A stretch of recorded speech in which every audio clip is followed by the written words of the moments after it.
Burt McAndrew, and you're watching the best fantasy football show out there. DJ More Money tonight.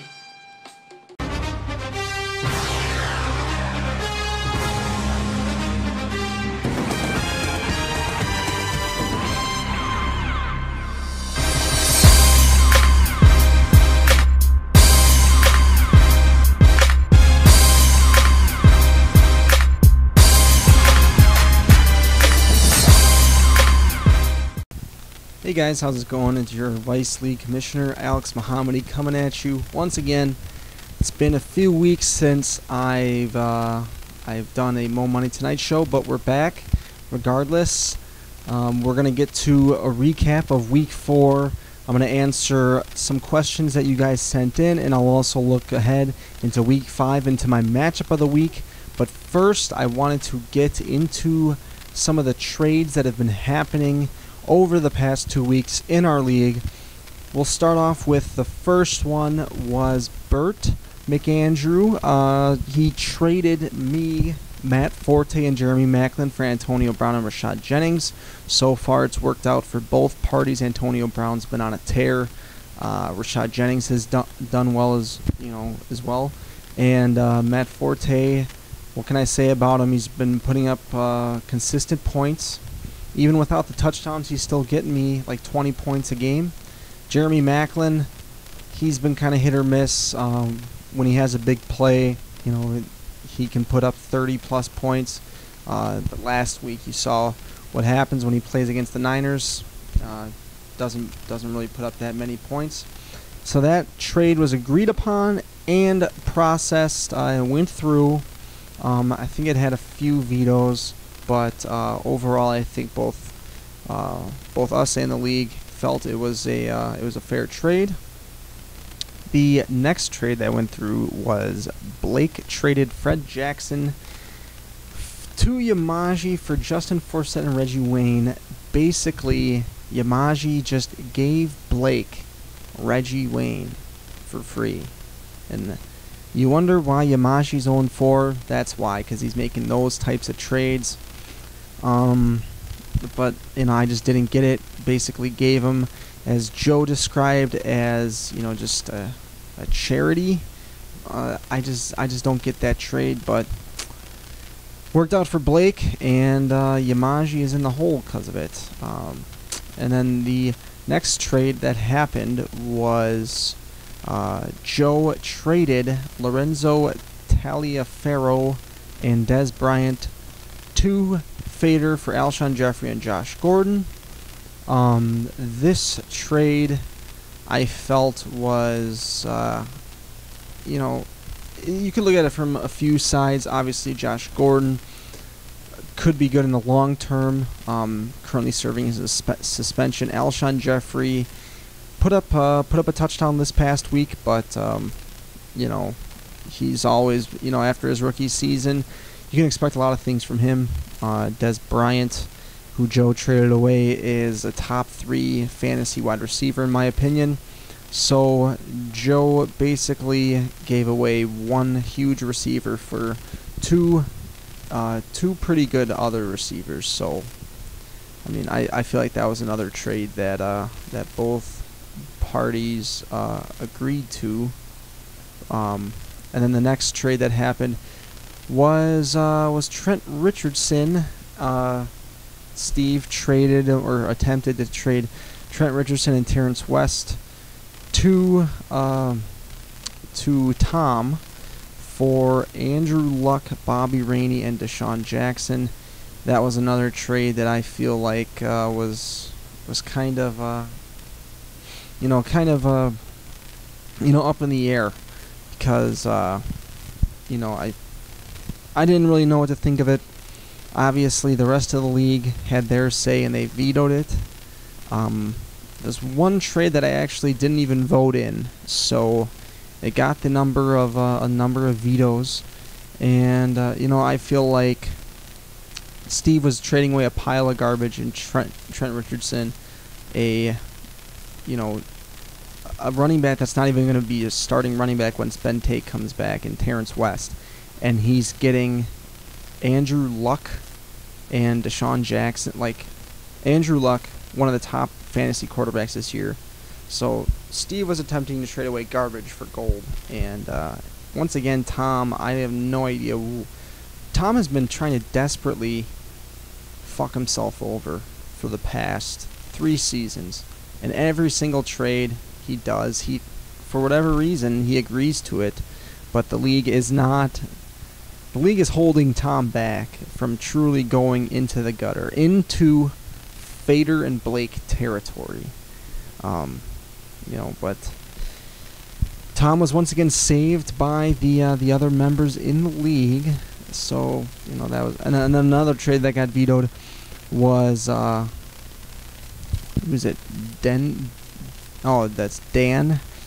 He traded Arian Foster and Ben Roethlisberger for Frank Gore and Peyton Manning. Another trade that I didn't even know happened, and it currently got vetoed. And this trade was kind of odd because Arian Foster still a very good running back, and Ben Roethlisberger, average quarterback, maybe a starting quarterback in the league.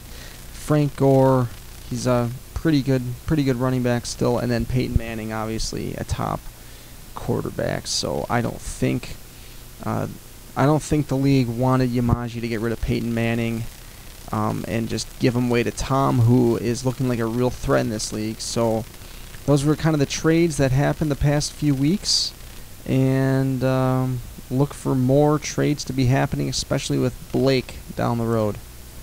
Alright, now we'll get into some of the matchups that happened this past week in Week 4 in the Real Husbands of Hollywood League. First up, we got Stenzel Washington against the Ciroc Boys. What can I say? The Ciroc Boys getting another W in the books. About a week ago. Fuck with us and then we tweaking, run up on that nigga, get the squeezing. Although Nick Foles only had 3.9 points, I still got the win thanks to a big week from the Eagles defense, scoring 3 touchdowns. I edged out Brandon by 4. The next matchup was the Cuban Immigrants against Megatron's Mercenaries. Steve getting a win over Bert by 9 points. This was a pretty high-scoring affair, thanks to Jamal Charles' big performance on Monday night, scoring 3 touchdowns, rushing for 92 yards, putting up a total of 34.8 points. Also scoring 34.8 points on Steve's team was Jordy Nelson, who had himself another nice week. Week 2, he put up 41, and now Week 4, he put up about 35 points. So, Jordy Nelson has been a very, very good receiver, and if you pair him up with Calvin Johnson, it's a good tandem right there. Even though Calvin hasn't been doing that well recently. But I like Steve's team. Romo is always a decent fantasy quarterback. And then you look at the other side, Bert. His team is not looking so good. Phillip Rivers has been great thus far this season. I'll give him that. But Toby Gerhart, obviously not what you expect out of a first-round pick. Rashad Jennings, who he just acquired, only getting 8 points. Antonio Brown consistently putting up huge numbers. He's the #1 fantasy wide receiver right now. Through Week 4, Jimmy Graham's always gonna put up points, but Bert's sitting at 1-3, and I'm not sure if he can get out of this hole. He cannot afford to go 1-4. The next matchup was an absolute blowout. Nate beating Dan 152.2 to 69.4. Dan, I'm not sure if you're familiar with this league, but 69.4 is an awful numbers. I'm not even sure if Blake has ever gone that low. That says a lot. But if you look at Dan's team, Dan was 3-0. This matchup was huge going into the week. 2 undefeated teams, but Dan couldn't get it done. Kirk Cousins only has 7 points.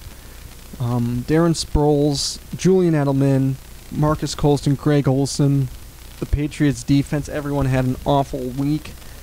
His highest scorer was Eddie Lacy. Eddie Lacy, who rushed for 48 yards on Sunday. That was his highest score on his team. So, I mean, that was awful. And then Nate's team is looking really good.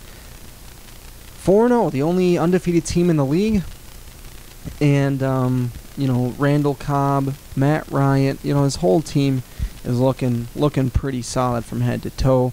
I definitely put it up there as one of the top teams. I think that Nate sitting at 4-0 is a good bet for the playoffs. Next we have John Hakuna Matata, which I might add is probably the gayest team name and the least creative. Like, Fader, you have to come up with your own goddamn team name. You can't just keep looking up these team names on Google every year, because they aren't funny, they're not creative, and they're just stupid. So we got John Hakuna Matata against Alden Smith's Bomb Squad. Both teams desperately needed a win.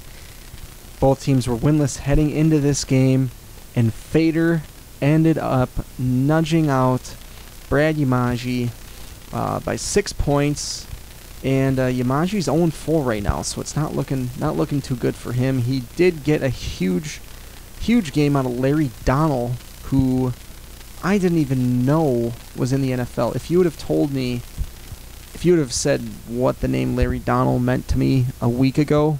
About a week ago. Fuck with us and then we tweaking, ho. Run up on that nigga, get the squeezing, ho. I would have just told you that I didn't know who the fuck you were talking about. But Fader ending up as the winner in this one, coming out as 1-3 now. Yamaji has already established a fire sale according to the league messages, trying to sell everyone on his team, cleaning ship. So Yamaji's having a sale in case anyone's interested, and this is surprising because obviously you don't expect this out of the defending champion. So see, next matchup was probably the most talked about matchup of the week, was Blake Lindemann beating the commissioner of the league, Joe Evangelist. And not only beating, Blake put up 176.7 points. I mean, I cannot rip on Joe too much because Blake's team just had an awesome, just an amazing week.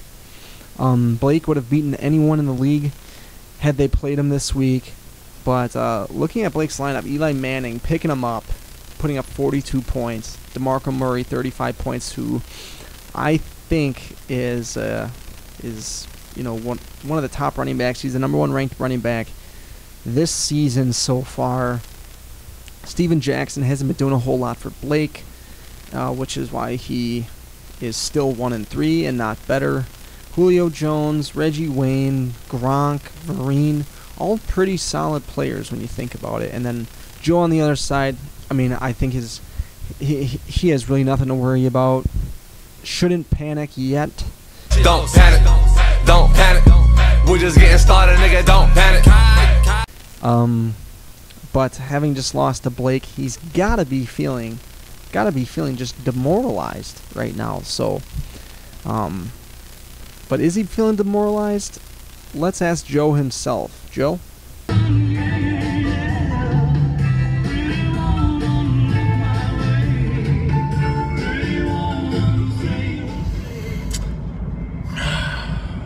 Hey guys, it's Commissioner here, driving to work.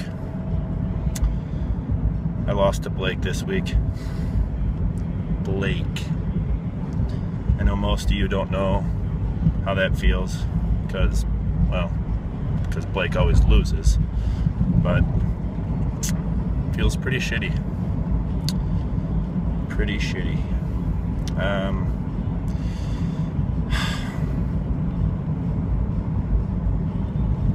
Blake, I don't know, man. Not sure if I'm gonna let you have the win. Might do some scoring adjustments. This is just, it's hard to even go to work in the morning. I can't really live with myself. But anyway, if it means anything, I don't know if this is just my depression setting in, I'm trying to justify losing to Blake.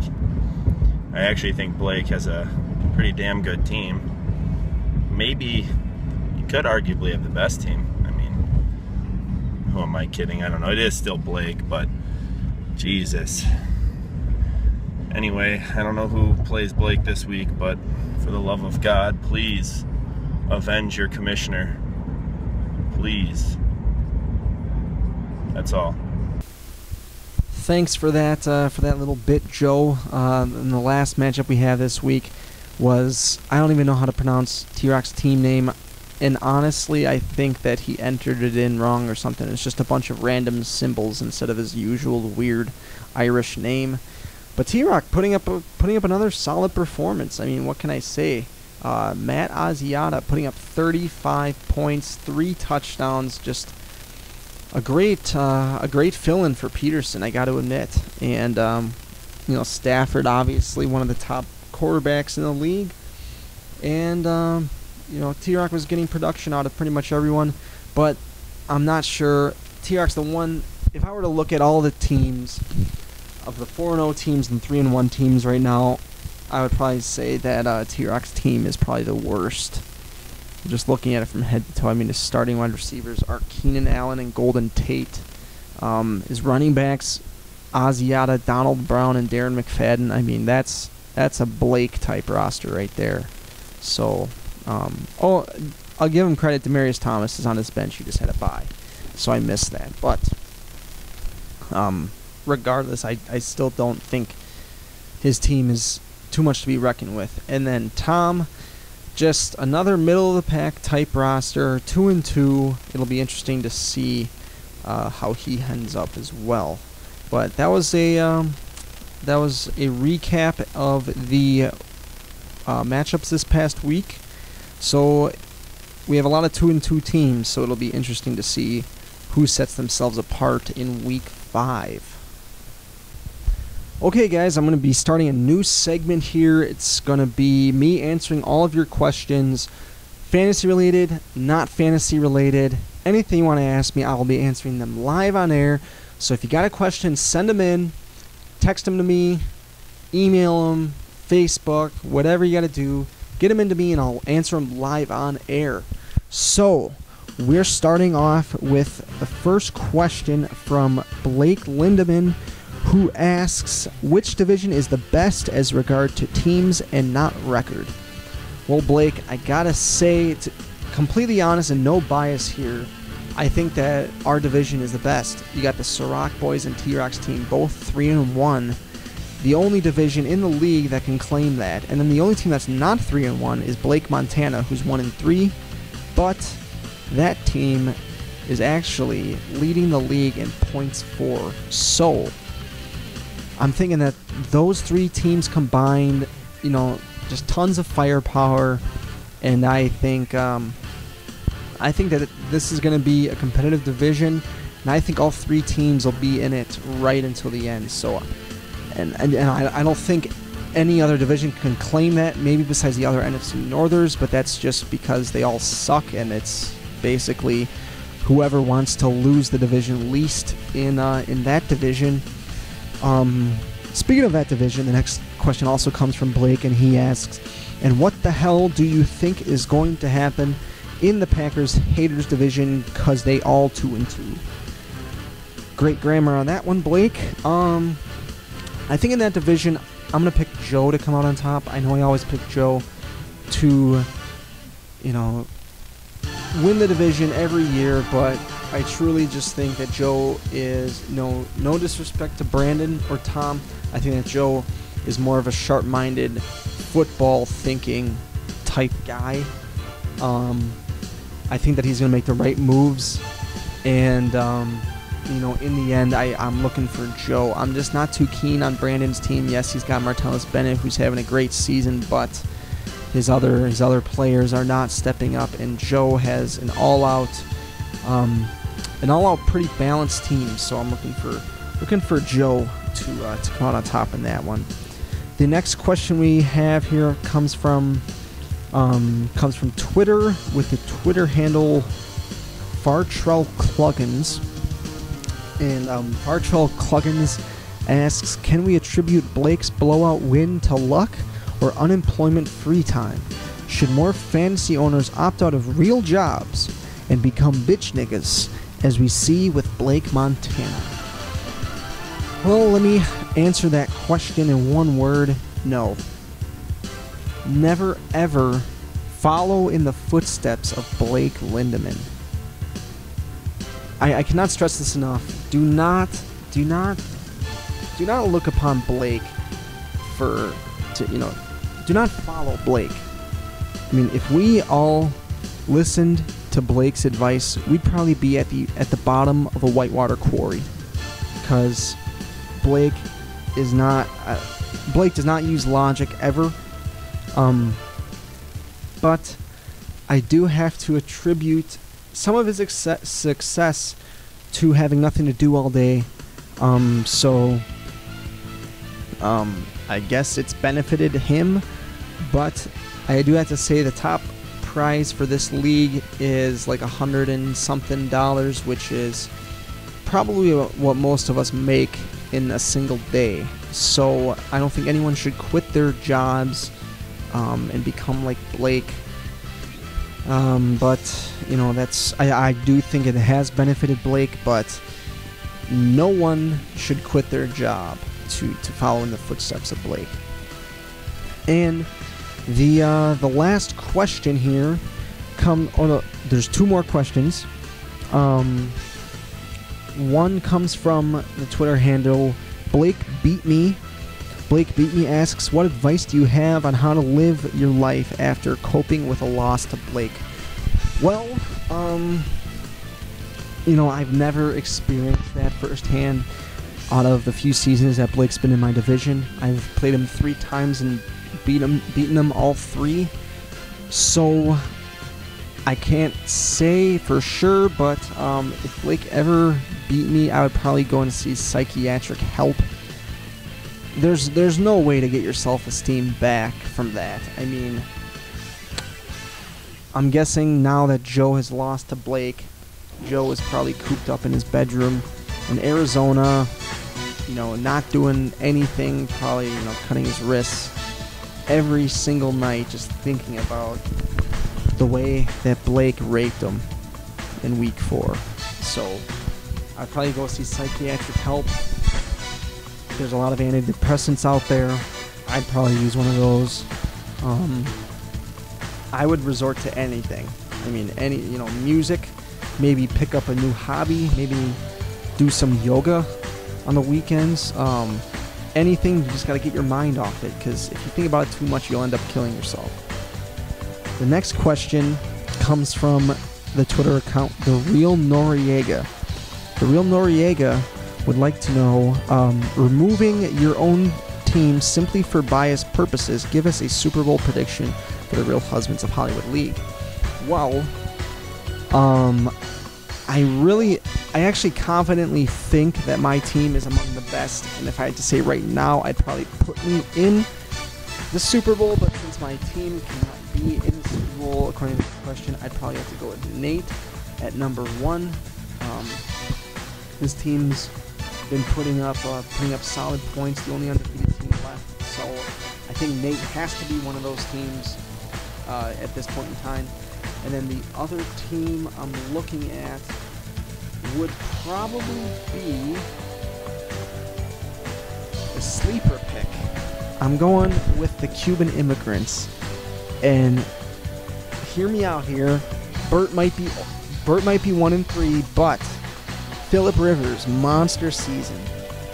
If he can add a running back or something, he's going to be deadly, because you have Antonio Brown, who's going to be putting up top wide receiver points every week. Jimmy Graham, a top tight end. He's been putting up a lot of points. He is currently 2nd in the league in scoring. So I'm going to look for Burt to make a comeback here and beat Dan. He's got more points scored than Dan this season, so I'm thinking Burt is going to make the playoffs, and I'm looking for his team to make a deep run. So that is looks like that's all the questions that we have for this week. As I said before, send in your questions if you got any. You can text me. You can tweet them to me at Alex Mohammadi. Can send them to me on Facebook, leave messages anywhere that I might see them. Maybe leave a sign out at my window on my bedroom when I wake up in the morning. Anything to get them to me, I'll read them, I'll answer them, and yeah, it's simple as that. So be sure to send in your questions for next week's show. Okay, guys, the last section here did not bring on a special guest this week. Just because it's kind of so hard to coordinate interviews, and I really didn't feel like calling up Ice JJ Fish again. Last section here is looking ahead to Week 5, the matchup of the week. We have a lot of good matchups here. We got Blake against T-Rock, a key divisional battle, but the one matchup that I'm looking forward to is Joe against Brandon. It's a big rivalry, roommates throughout college. Both are 2-2. Both are in the same division. This game is going to be huge in terms of who can get ahead in this division, and I'm looking at both teams here. You got Colin Kaepernick, who's playing Kansas City, Kansas City defense played pretty well. I'm actually looking at Brandon to come out on top in this one. Drew Brees playing that Tampa Bay defense that we saw Matt Ryan light up a few weeks back. I'm looking for Drew Brees to do the same thing. And then Brandon also, you got Martellus Bennett, who's going to put up points. But then on the other side, you got LaShawn McCoy, who's playing the Rams. Another good matchup. But against the Rams, I'm thinking that Nick Foles is going to be passing a lot. And I'm not just saying that because he's on my team. I'm saying that because the Rams' pass defense is awful. And, you know, it's going to be interesting, but I do think that Brandon comes out on top in this one. He's got a few more favorable matchups here. Let's look at the projected score line here. It looks like Brandon is the underdog by 7 points, but ESPN projections can go fuck themselves. I'm going to pick Brandon this one, and I'm thinking that he'll win this one, but he'll win the fight, but he won't win the war. I still pick Joe to come out on top in that division. So I'm thinking Brandon will come out on top in this matchup. So that pretty much does it for this week, folks. Be sure to tune in next week for the Week 5 edition of the Mo Money Tonight Show. Yeah, I'll see y'all then, and have a good Week 5.